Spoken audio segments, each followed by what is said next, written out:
Pour ne rien manquer, abonnez-vous maintenant.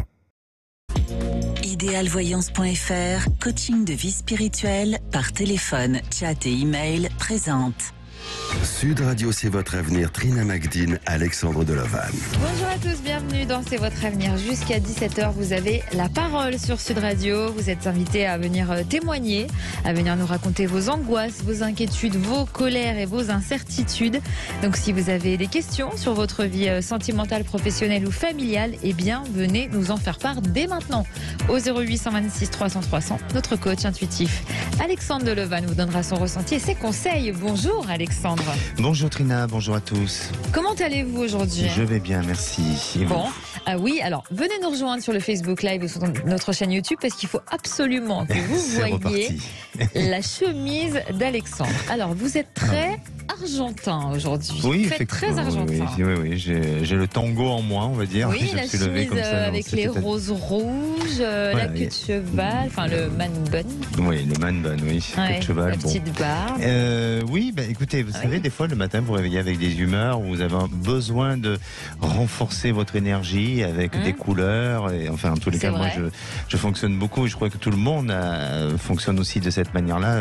Les couleurs sont importantes, c'est ce qui va pouvoir raviver un peu la journée et surtout que le temps en ce moment, en partie pratiquement sur toute la France, il n'est pas top. Donc, voilà. Donc vous êtes de bonne humeur. Je suis de bonne humeur comme tous les jours. Voilà, oui, d'une humeur communicative. Pourquoi ? C'est votre sujet du jour ? Non, mais le rouge, c'est pas la communication. C'est le rouge. C'est vraiment c'est la matière, c'est la sexualité. C'est bon, vous avez compris. On a compris. Là, au moins c'est clair. Restez bien avec nous. Restons sérieux. Non, sur une émission où on ne parle pas. C'était l'émission où on parlait de sexualité. C'était auparavant. C'était juste avant. Oui, voilà. C'était juste avant. Allez, tout à l'heure, avant la superstition du jour et l'ange du jour, on vous dira tout sur les exorcismes d'Anne-Lise Michel. Et je vous garantis que ça fait froid dans le dos, vraiment. On démarre avec Stéphanie. Bonjour Stéphanie. Bonjour. Bienvenue bonjour Stéphanie. Trina, bonjour Alexandre. Alors, votre vie a radicalement changé en 2018. Oui. Racontez-nous. Donc, en 2018, nous avions nos entreprises et nous avons décidé d'arrêter notre activité parce qu'on était à bout de force morale et physique. D'accord. Et donc, nous avions prévenu mes beaux-parents et mes deux filles que nous allions arrêter et que notre projet était de partir vivre définitivement en Asie. Donc, nous avons donc prévenu mes beaux-parents que nous avons arrêté notre activité. Ils n'étaient pas contents du tout. Mon mari s'est donc emporté et donc à partir de ce moment-là, on ne leur a plus parlé. D'accord. Et donc, à cette occasion de départ, nous avons fait un petit check-up de santé et nous avons découvert à mon mari une maladie silencieuse qui a remis en cause le projet de départ à l'étranger. Ah oui. Donc, ma fille aînée n'était plus chez nous puisqu'elle faisait ses études dans une autre ville. Donc, nous la voyions régulièrement. Sa sœur était à la maison. Et elle ne nous regardait pas dans les yeux quand elle venait. Elle baissait le regard. Donc, on sentait que c'était tendu. Elle nous avait fait un courrier nous expliquant que nous n'avions pas bien agi, qu'elle se sentait, elle sentait que sa sœur était la préférée et pas elle. Bon, il y avait eu des petits heurts entre le papa et la fille parce que c'est une personne, mon mari étant une personne avec un fort caractère et je pense que sa fille aînée a le même caractère. Donc c'était pas toujours facile, mais dans l'ensemble ça se passait très bien. Jusqu'à en 2019, juste par une petite réflexion, elle a décidé de tourner les talons et de ne plus nous parler. Quelle réflexion ? Pour aller voir les beaux-parents et mon mari a répondu qu'il ne voulait pas en entendre parler. Donc je pense qu'elle était happée par, entre guillemets, ma belle-mère, qui fait que je pense que ma fille étant d'un caractère assez malléable, malgré qu'elle soit d'un caractère assez fort, ma belle-mère arrive à ses fins avec elle. D'accord. Donc depuis, nous correspondons très peu par mois par mail parce que ou SMS, je continue à souhaiter les anniversaires, fêter des joyeux Noël, envoyer des cadeaux. Je ne veux pas couper le lien parce que dans ma famille, ça ne se fait pas de ne pas se parler, ça se fait dans ma belle famille, malheureusement. Et donc, j'aurais voulu savoir, est-ce que on va revoir et quand je vais revoir ma fille et quand est-ce qu'elle va nous reparler? Parce que depuis, nous avons déménagé, puisque notre projet était de partir. Donc, on a décidé de changer de région. Et elle n'est pas très très loin de chez nous, hein, c'est à équidistance comme avant. Mm-hmm. Et donc, depuis qu'on a déménagé, c'est-à-dire il y a 2 ans, en fait, elle n'est jamais venue à la maison. D'accord. Donc, j'aimerais bien si ces choses-là vont changer. Elle a quel âge? Elle va avoir 28 ans. Très bien. Alexandre, est-ce que ça peut reprendre? Oui, ça peut reprendre. Oui, ça peut reprendre. Après, je crois que, et pardonnez-moi peut-être de parler ainsi parce que je ne connais pas votre histoire et je ne connais pas aussi exactement les détails de toute cette histoire, même si vous nous avez quand même, vous avez su témoigner quelques grandes lignes des problèmes actuels avec votre fille. Mais ce que il semblerait, de ce qui pourrait éventuellement se faire à l'avenir, c'est quand même la possibilité d'un dialogue et la possibilité de pouvoir échanger, de pouvoir peut-être trouver une certaine forme de terrain d'entente. Mais il y a des efforts qui doivent être donnés de chaque côté. C'est-à-dire que aujourd'hui, on entend bien votre, je dirais pas de votre contestation, mais votre méfiance par rapport à la réaction de sa famille à elle, de sa belle famille, pardon, et puis de tout ce qui a pu être fait auparavant. Mais je vous sens vouloir quand même non pas fermer les yeux sur une situation, mais vouloir accepter et vouloir aussi alléger certaines fragilités ou certaines difficultés qui ont été là jusqu'à présent. Maintenant, je crois aussi que votre fille avait besoin de cette période-là de réflexion. C'est-à-dire que à la fois, bon, même si aujourd'hui il y a une coupure, il y a une rupture parentale, familiale, mais j'ai l'impression qu'elle-même, elle était dans une période où elle se sentait peut-être pas redevable du tout, mais coupable un peu, vous voulez dire? Non, je le ressens pas de cette manière-là, mais peut-être comme si elle se sentait soit responsable ou soit elle devait justifier des éléments, et ça lui était difficile pour elle de pouvoir le faire, ou peut-être que c'était pas quelque chose qui devenait naturel. Et c'est pour ça que ce lien et cette rupture, et peut-être elle l'a fait de son gré, non pas seulement par rapport à une réaction émotionnelle vis-à-vis de son père ou de vous, mais tout simplement aussi pour se protéger et ne pas à justifier ou à argumenter ou à ne pas devoir faire certains efforts qui pour elle lui paraissaient trop difficiles.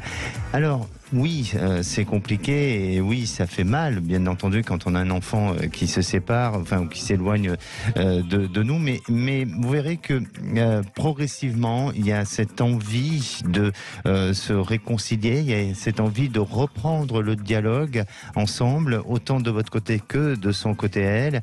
Après, de ce qui est en rapport à sa belle famille, à son mode de vie aussi, je crois que là, eh bien, c'est peut-être à vous d'essayer d'accepter ou d'intégrer certaines choses, parce que malheureusement je ne sens pas beaucoup de changements, voilà, exactement, mais les liens ensemble semblent pouvoir se réinstaller et semblent pouvoir aussi revenir à un équilibre, on va dire très cordial et familial aussi. Merci beaucoup Stéphanie d'avoir été avec nous. Allez, on va s'intéresser dans un instant aux exorcismes d'Anne-Lise Michel, et on vous attend sur Sud Radio 0826 300 300. À tout de suite.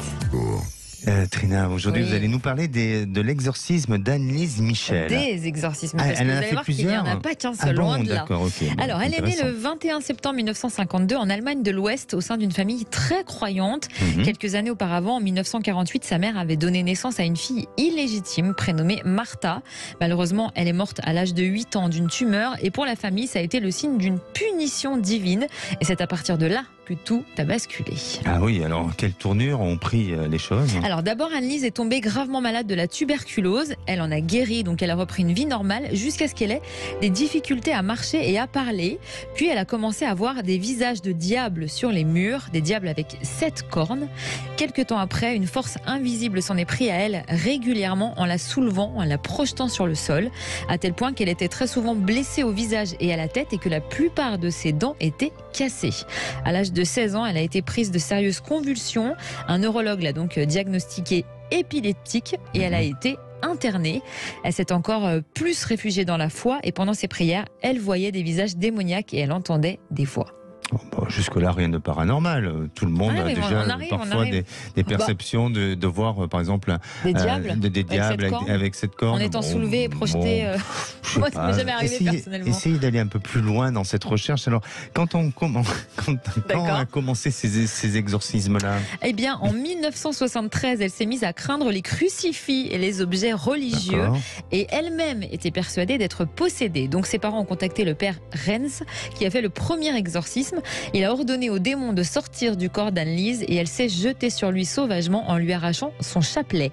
Par la suite, ses crises ont été de plus en plus violentes avec des hurlements et des insultes envers les membres de sa famille. Ils ont donc fait d'autres exorcismes et les démons ont commencé à s'exprimer à travers elle. Et les séances ont été enregistré, Alexandre. Plus de 40 heures d'enregistrement avec des grognements bestiaux, des cris et des descriptions de ce qu'il se passerait en enfer.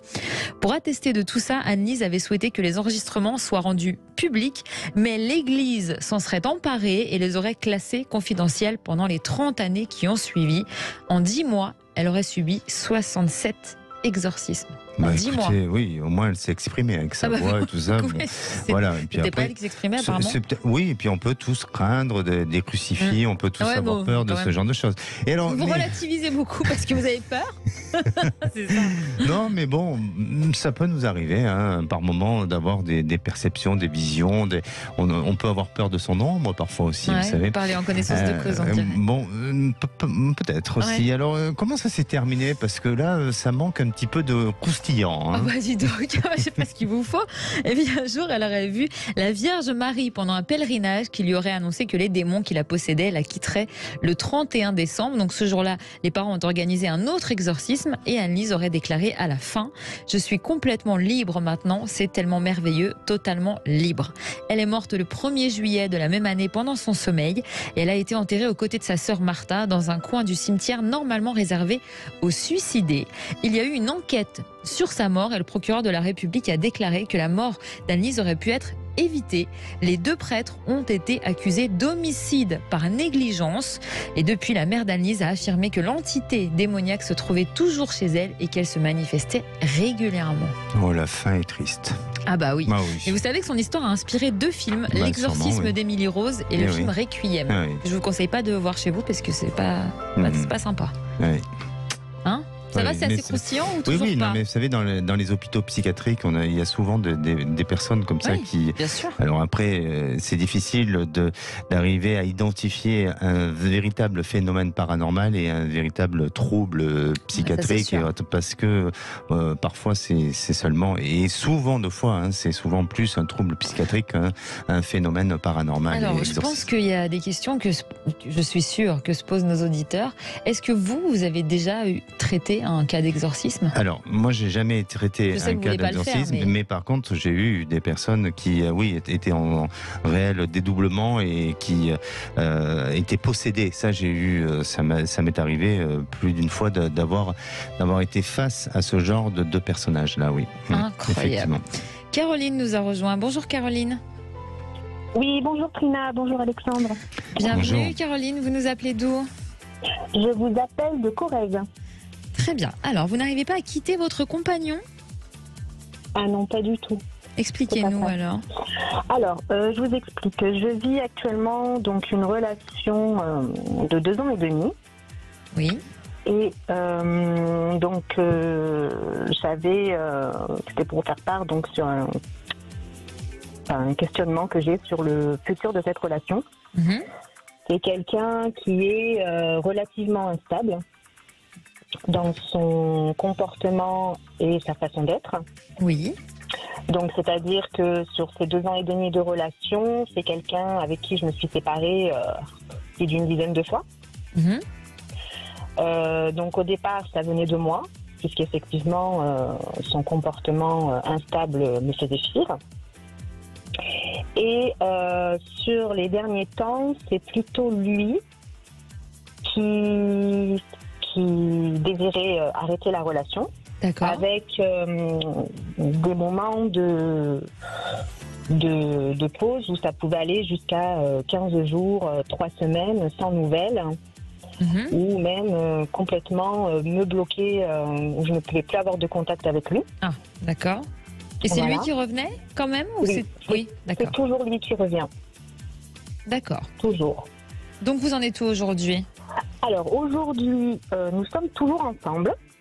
Oui. Mais c'est vrai que c'est assez aléatoire au niveau de son comportement. Il y a des périodes où ça va plutôt bien se passer et d'autres où je ne sais pas pourquoi, par rapport à une réflexion que je vais pouvoir lui faire ou une parole ou je ne sais pas, qu'il va mal prendre. Et tout peut basculer à ce moment-là, quoi. D'accord. Donc, c'est-à-dire que je suis toujours dans le contrôle de ce que je vais dire, faire attention aux mots que je vais employer. Voilà.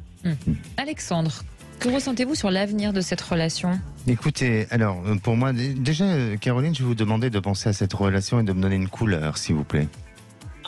Alors, je vais dire rouge. Un rouge, d'accord. Alors effectivement, moi de ce que je ressens au niveau de cette relation, c'est qu'il y a eu, et peut-être que vous le confirmerez, mais il y a eu un petit mensonge dès le départ. Et c'est-à-dire que vous avez démarré cette histoire avec quelque chose qui n'a pas été dit suffisamment clairement, ou où il y a eu un dérapage dès le départ. Mais je dirais que ce mensonge-là ou ce dérapage-là n'a pas pour autant été quelque chose de destructeur à la relation, mais ça a mis un doute ou ça a fait perdre confiance un petit peu à cette histoire. C'est le cas? Alors, non, au contraire, je dirais peut-être trop d'honnêteté. Comment trop d'honnêteté? C'est-à-dire trop dévoilé un passé qu'il m'a reproché, de toute façon, sans qu'il y ait quelque chose de grave.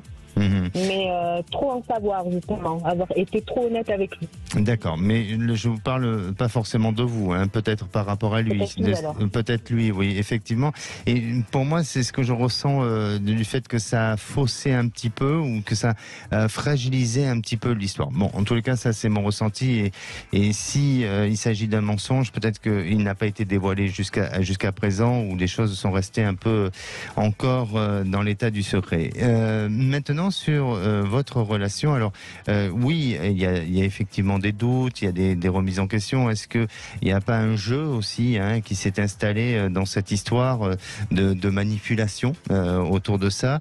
Et je vous sens ne pas, pour l'instant, arrêter l'histoire, c'est-à-dire qu'il y a quand même une continuité de votre histoire, mais à la fois je vous sens vouloir prendre du recul et aller vers un autre horizon et vers du détachement. Mais ça va se faire avec du temps, ça va se faire au fur et à mesure de l'évolution de la relation et puis surtout de l'épuisement, parce que c'est une histoire en fait qui se consume très vite et qui s'épuise d'elle-même. Donc vous dire est-ce que c'est une relation constructive sur le long terme, moi j'ai pas le sentiment. Bon, avec le témoignage que vous venez d'évoquer, on pourrait le penser aussi, mais j'ai pas le sentiment, qu'il y ait une véritable construction. Pourquoi? Parce qu'il y a une perte de confiance qui s'installe dans cette histoire-là.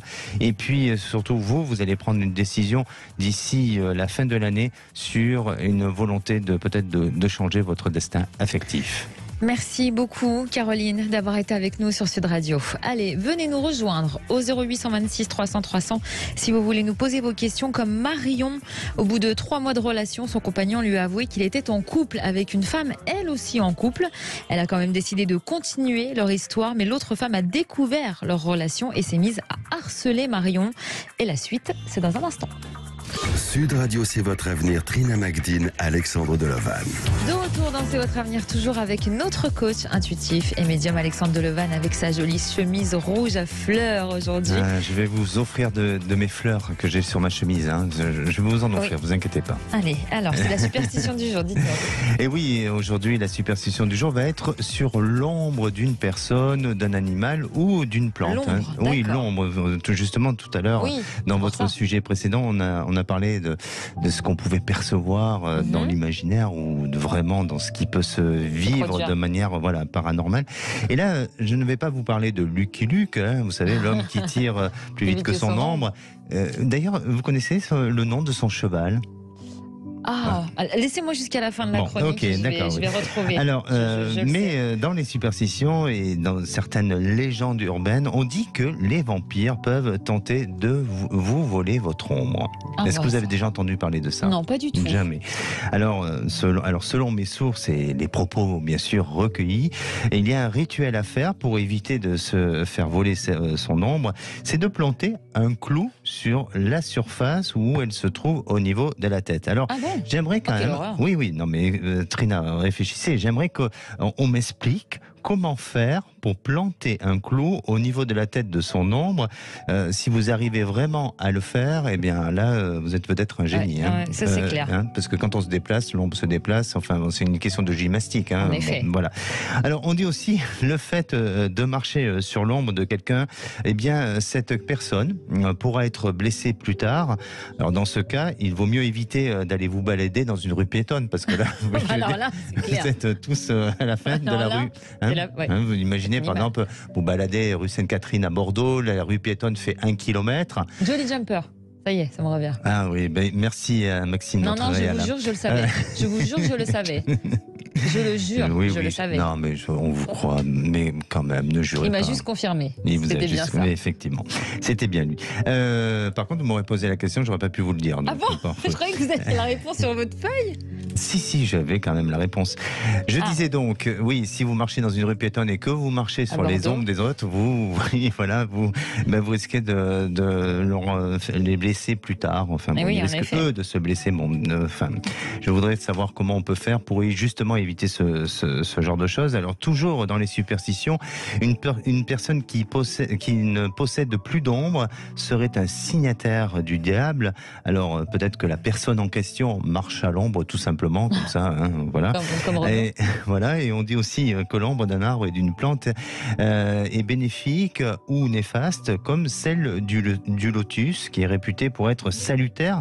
Alors, si mes connaissances quand même sont bonnes, le lotus, ça flotte, ça s'étend de toute sa surface sur l'eau, donc quand même très peu de chances de voir ou d'être sous l'ombre d'un lotus, non ? Vous avez déjà vu des lotus de 2 mètres de hauteur je sais Non, pas, mais peut-être enfin, que dans certains pays ça existe, on ne sait pas. Peut-être, oui, mais je crois pas que ça soit très très haut. Bon, je sais, hein, enfin, j'ai fait beaucoup de dérision avec cette rubrique, mais j'ai trouvé ça astucieux au fil des recherches sur cette superstition. Je me disais, mais je vais où ? Qu'est-ce que je raconte ? Ouais, Hein vous êtes perdu, mais est-ce que vous êtes retrouvé ? C'est ça la question. Ah bah oui. Oui, bon, bah, alors tout va bien. Ah oui, vous savez, je vais vous raconter une anecdote, Non. vous voulez ? Pour vous Oui, dire à tel point que je suis barré. Oui. Dites, on est ravis de l'apprendre. Oui, c'était un soir, il était très tard, j'étais sobre, j'avais rien bu, rien du tout, et j'ai eu peur de mon ombre. J'ai vu quelque chose derrière moi me suivre, et je me suis mis à courir, mais Alors, c'était vous tout voulez simplement... que je vous dise, Oui. je vous crois sur parole. Ah ben oui. Vous Et je me suis mis connaissant, à courir. je vous crois sur parole. Oui, mais j'ai eu peur, et en fait c'était mon ombre, donc voilà. Vous êtes sûr que vous n'aviez rien consommé ? Ça, j'ai des petites Rien doutes du là-dessus, tout, ma Bon, chère bah, Trina, c'est ça rien qui est du pire, tout. justement. Mais j'ai quand même osé le dire à l'antenne. C'est bien. C'est bien. On retrouve Marion. Bonjour Marion. Bonjour Trina, Bonjour. bonjour Alexandre. Bienvenue Marion, vous nous appelez d'où ? De l'Occitanie. D'accord. Alors, au bout de 3 mois de relation, votre compagnon vous avouait qu'il était en couple. Tout à fait. Racontez-nous. En fait, il est venu me chercher parce que, en fait, moi j'étais seule et tranquille après une longue relation un peu particulière. Voilà, après une vie de couple, on a envie de changer. Et puis lui, il m'a cherché. Puis je ne voulais pas au départ parce que je trouvais un but de sa personne pas très bien. Et puis en fait, il a accentué les choses. Et puis après, je me suis dit pourquoi pas. Et puis on s'est amusé au départ. C'était bien. Voilà, danser, à sortir, donc mais c'était bien. Puis un jour il m'a dit que il était avec quelqu'un d'autre et que c'était fini. Et puis en fait il est revenu à la charge. Et puis moi je me suis dit pourquoi pas, parce que j'ai rien à y perdre, j'étais seule, je fais pas de mal non plus. Puis on s'amusait. Et puis voilà. Et elle l'a appris. Elle a pris votre j'ai laissé faire, ça a duré une bonne année, en sachant qu'on est parti en vacances, on a fait pas mal de choses, mais on se voyait des fois une semaine, puis après on se voyait pas. Et puis elle l'a appris, il l'a découvert, donc lui a préféré rester avec elle. Et donc moi j'ai laissé pendant 2-3 mois, on s'est pas vu, puis il est revenu. Et puis chaque fois il me fait ça. En fait, il réapparaît, il m'appelle de temps en temps, puis après il bloque son numéro, on se voit plus. Et puis ça fait quand même 3 ans que ça dure, quoi. Ah oui. Voilà. Et donc chaque fois, moi, je dis non, non, non. Et puis quand il arrive, comme je suis seule, je me dis pourquoi pas, on s'amuse un peu. Et puis là, en fait, elle a encore, parce que chaque fois, elle l'apprend. Chaque fois, elle sait qu'on se voit. Et puis là, il a choisi que c'était elle. Et donc, ça fait un peu plus de 3 mois. Et moi, j'ai toujours l'inquiétude qu'il revienne. Et donc, savoir s'il va revenir ou pas. Et puis savoir si je vais lui dire non, parce que ça commence. Et en plus, c'est une relation qui est assez toxique. Donc, il faut que je me sorte de tout ça. C'est ça. Et elle, elle est quelqu'un de bien. Elle vous a contacté, donc comment elle a réagi? Elle a essayé de m'envoyer des messages, des mails. Puis en fait, je pense qu'on est manipulé, que ça soit d'un côté ou de l'autre, parce qu'en fait, quand il est avec moi, il dit qu'elle est folle, que c'est moi qui l'aime. Et puis quand il est avec elle, c'est le contraire. En fait, il a à prendre de chaque côté. Et en fait, moi, j'ai voulu plusieurs fois une rencontre pour lui dire, à un moment, tu dis que c'est de ma faute que je l'appelle, mais c'est lui qui revient. Donc, et en fait, on n'a jamais réussi. Donc, je pense qu'on est manipulé. Et puis, ça nous met un mal-être l'une envers l'autre. Et en fait, on se retourne l'une contre l'autre. Et en fait, je pense que la personne manipulatrice et toxique, c'est lui, quoi. Alexandre, oui. Est-ce que vous percevez un avenir dans cette relation? Difficile. Difficile. Hein. Bon, après, je pense que là, il n'y a pas besoin d'être devin pour vous le dire, mais parce que justement, et vous parlez de manipulation, on est en plein dedans. Hein. En fait, pour cet homme, ça serait plus facile pour lui que vous vivez tous les 3 ensemble, et comme ça, l'affaire est réglée. Ah bah oui, il serait content. Il l'a proposé. Il l'a proposé. Ah oui. Il l'a proposé. Moi, c'est honnête. Il l'a proposé. Et alors, vous avez refusé? Ah oui, on a refusé toutes les deux. De toute façon, il nous a tellement mis en porte-à-faux l'une envers l'autre qu'on ne se supporte plus. Et puis de toute façon, et justement, malheureusement, pardonnez-moi de parler ainsi, mais dans votre faiblesse de chacune, il y a justement chez lui, il a su peut-être jouer de ça, c'est-à-dire de vous mettre un peu en compétition l'une envers l'autre pour créer cette dépendance affective et faire que la relation puisse durer et fonctionner. Et donc pour lui, de son côté, c'est peut-être une relation qui lui convient, et de temps en temps, il la réactive en créant des troubles, des malaises, des peurs, des craintes, des ruptures. Voilà, c'est de la pure manipulation. Alors, Marion, je sais bien que tous vos proches doivent vous dire d'ouvrir le regard sur cette histoire. Je sais bien que vous avez conscience que cette relation n'est pas seulement positive, hein, qu'elle est aussi toxique. Mais ce qui est important, c'est votre équilibre avec vous-même. C'est-à-dire que, à la fois, pourquoi pas, il y a beaucoup de personnes qui peuvent accepter de vivre ce genre de choses ou d'être la maîtresse d'un homme ou autre, mais surtout ne rentrez pas en compétition. C'est-à-dire, soyez clair avec vous. Soit vous avez envie de l'avoir et ça reste, je dirais, un sex friend et vous vous amusez avec, soit dans ces cas-là, vous souhaitez avoir plus d'engagement et là vous exigez exiger les choses, ou soit tout simplement ça ne correspond pas et vous arrêtez la relation. Mais créez-vous un pacte d'honnêteté, de sincérité avec vous-même, pas avec lui, parce que lui il n'est pas peut-être à même de pouvoir le faire, mais avec vous-même pour qu'à un moment donné cette promesse soit tenue et que vous ne soyez plus dans la faiblesse et dans l'influence des mots, de l'attitude, du comportement de cet homme, mais seulement dans votre propre influence de pensée et de rigueur. Et vous verrez que si vous changez votre mode de pensée, parce que là vous luttez face à une dépendance affective et peut-être physique aussi, parce que j'imagine que ça doit bien se passer dans l'intimité, et si vous si vous travaillez votre mode de pensée et que vous en changez ce mode-là, eh bien à un moment donné vous aurez la force et le courage de lui dire stop et de le remettre à sa place et peut-être le remettre face à ses responsabilités. Et vous allez y arriver. Ça va demander un petit peu de temps, mais vous allez y arriver parce que l'avenir me paraît quand même très incertain puisqu'il vous amène sur des voies et sur des routes un peu ténébreuses. Merci beaucoup Marion d'avoir été avec nous sur Sud Radio. Allez, on passe à l'ange du jour, Alexandre. On est en retard. Quel ange on célèbre le 12 mai? Ah bon, on est en retard. Bon. Alors, la Sainte Achille, oui, c'est aujourd'hui. D'accord. Voilà, oui. Un dicton météorologique, la rosée de mai fait tout beau ou tout laid. D'accord. L'ange qui gouverne cette journée, c'est Imamia. Il accorde la réflexion sur vos sentiments et vos actes. Il vous aide à avoir une idée claire sur le sens de votre vie. Il vous guide vers la réflexion de la mort, de l'après-vie ou de la réincarnation. L'ange Imamia, sa formule d'invocation, c'est de dire « Ange Imamia, expulse de moi la méfiance, la médisance pour reprendre confiance à l'apprentissage de mon existence. » Alors pour faire une bonne invocation, vous pouvez le visualiser avec la couleur orange et sa pierre de chance, c'est l'obsidienne neige. Alors vous savez que l'obsidienne neige est une pierre d'harmonie et d'équilibre. Alors de sa couleur, elle a des dessins clairs semblables à des flocons neige qui permettent de la distinguer de sa cousine de l'obsidienne noire. Oui, tu en avais parlé aussi. Voilà, exactement. C'est une pierre d'harmonie entre les énergies du yin et du yang.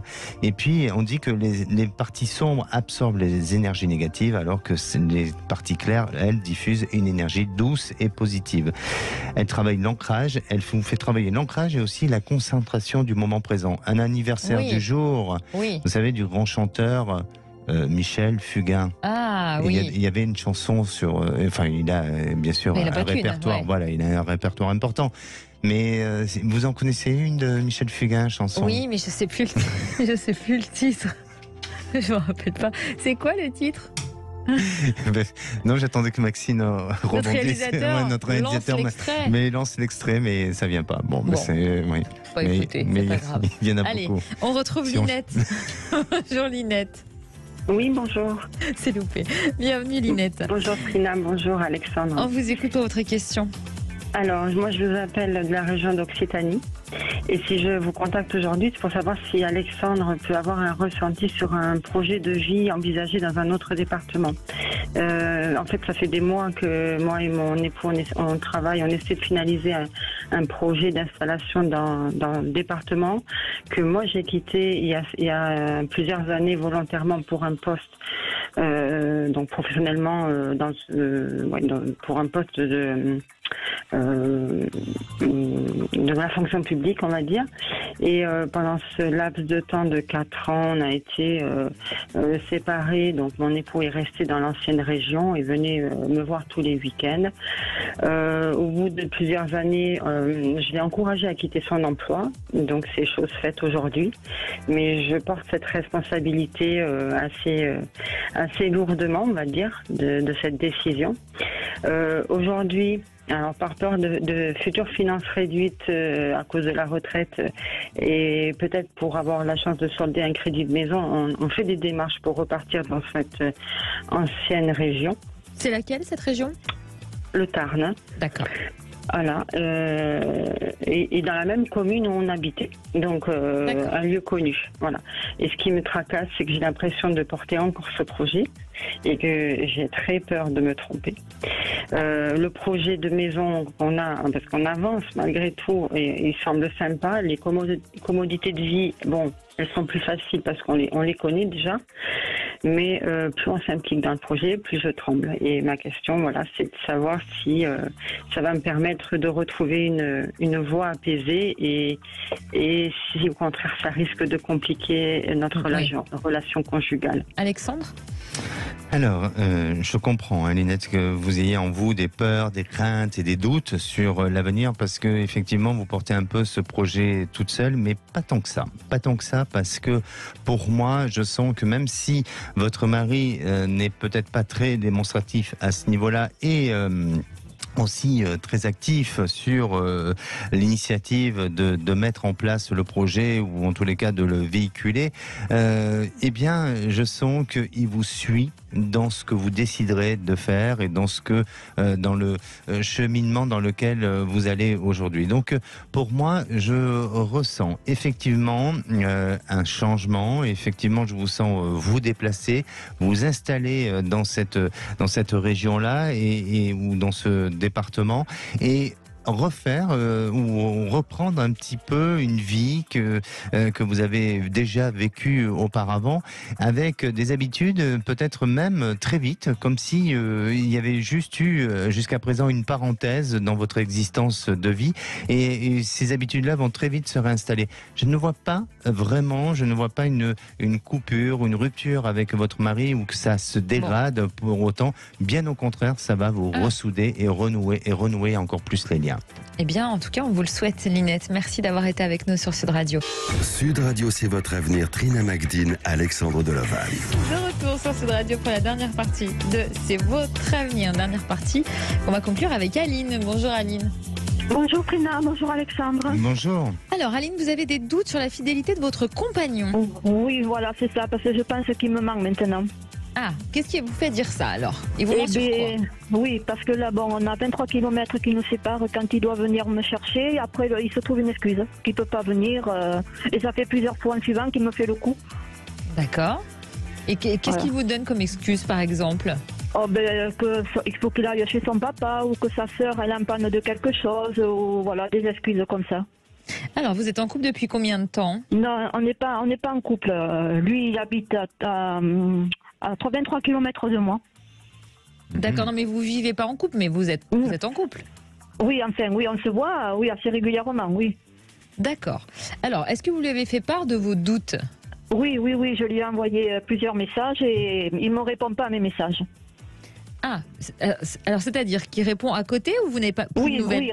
Non, il répond à côté de mes messages. Il me dit, si tu crois à la voyance, parce qu'il ne le sait pas, hein, mais il me dit, si toi tu crois à la voyance, eh bien crois-y. Quel rapport? Est-ce que vous lui avez dit que vous alliez nous appeler? Non, pas du tout. Non, pas du tout. Il m'a sorti ça comme ça. D'accord. Il est peut-être voyant. Hein. Non, Alexandre, il travaille à une radio locale. Ah, qu'on ne citera pas alors. Il est animateur à une petite radio locale. Ah bon, je croyais que vous alliez dire le nom, c'est pour ça. Non. Bon, alors, et est-ce que il est sollicité au sein de son travail, par exemple, ou par rapport à son travail? Ça, je peux pas vous dire. Ça, je sais pas. Vous ne savez pas. D'accord. Bon, non. Alors, Alexandre, est-ce que le ressenti d'Aline est fondé? Est-ce qu'on peut parler d'intuition féminine? Qu'est-ce que vous ressentez? Qu'est-ce que vous avez envie d'entendre, Aline? Je suppose que ce n'est pas le cas. J'ai envie d'entendre s'il m'aime vraiment, parce qu'il m'appelle mon amour, ma chérie, mais je sais pas si c'est des paroles justes qu'il me dit quoi. Oui.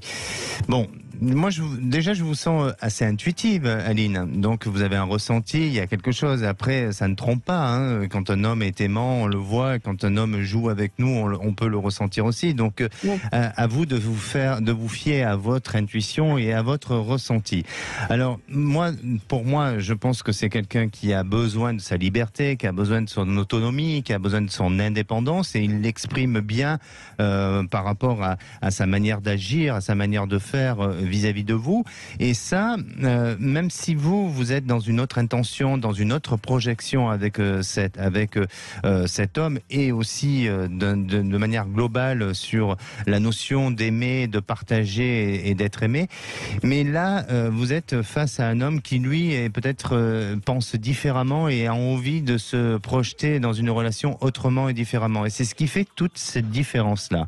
Donc, demandez à cet homme d'être à vos côtés en permanence et de devoir peut-être exiger certaines choses qui pour vous paraissent simples, mais pour lui, ça peut lui paraître peut-être compliqué, voire impossible.